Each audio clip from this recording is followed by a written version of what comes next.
So we still get a lot of questions about what each individual filter does and whether it is appropriate to use it. That's why we've decided to create this short series of tutorials where I go through each and every filter, tell you what they do and show you how to use them, and I will talk about situations in which you really need them. And today we're going to be talking about VND filters. You basically have many ND stops in a single piece of filter, which is perfect for run and gun situations, and it also makes them cost effective. But why do you need such filter? The main purpose of the VND filter is to get a better control over your exposure. Mostly I use this filter to get motion blur, therefore to deliver a more cinematic feeling.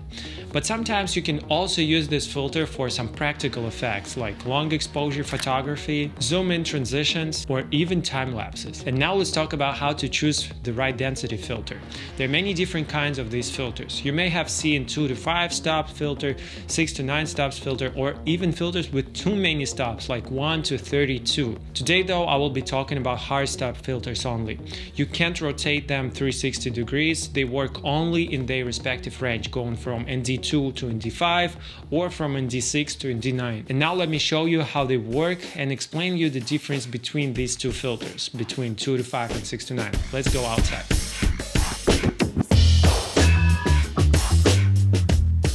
So it all comes down to 3 different things. First of all, is the sunlight. So if you film on during bright day, then you need a darker filter. Also, it depends, the second thing, it depends on your aperture on the lens. So here I have f2.8, the widest aperture, and that camera has f1.4, which is pretty wide. And in that case, you need VND 6 to 9 also for that kind of weather. And the third thing is the camera settings. Here I have f2.8 on my aperture. My shutter speed is 1/50th and my frame rate is 24 FPS. So in theory, I'm supposed to get that perfect motion blur. So let me show you my image without the filter, without any filter, with the following settings, with the widest aperture, and obviously with the intense sun. And everything is overexposed. You can't see pretty much anything. There is no contrast. Basically, the picture, the image is unusable. In that case, I need to attach 6 to 9 filter, and yeah, let me show you at VND 6 stops. Right now it looks better, but still not dark enough. Like the sky is still overexposed. Yeah, we get more contrast, more details in the shadows area, but still not enough. So I'm just making this filter darker. I moved the VND stop from VND 6 to VND 7 and to VND 8.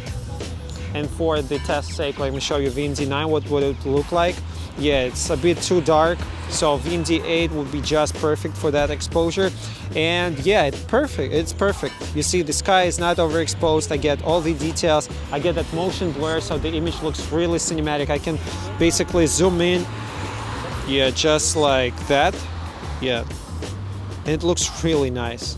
The image looks really cinematic. For that case, you need VND 6 to 9, especially if you're filming with wide aperture like f2.8 or f1.4. And now let me show you the situation when you need 2 to 5 VND filter. Let's move to another spot.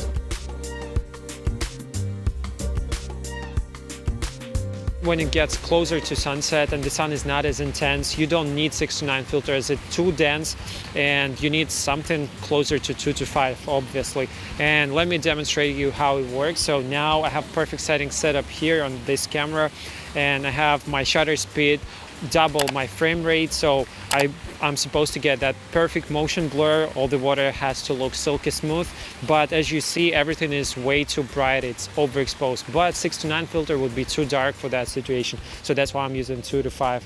Right now I'm at 2 stops, so it's still not dark enough.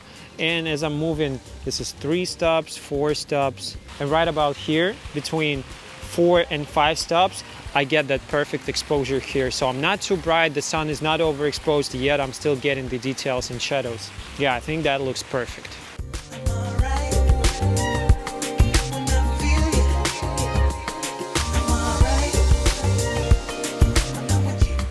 Just for your information guys, we at Freewell make hard stop VND filters. The advantage of using the hard stop variable in D is that you can reduce the amount of vignette which occurs when the VND filter rotates 360 degrees. Also, it's important to keep in mind that sometimes with VND filter you could notice a little color shift in your image, but mostly it happens at darker range of 6 to 9 filter, but it is very easy to fix when color grading, so to me personally it's not a big deal really. Alright, so now you know how to choose the right density filter for your camera and what you should be taking into account to achieve a better looking image. Make sure to watch our other tutorials and stay tuned for more, and I'll see you next time.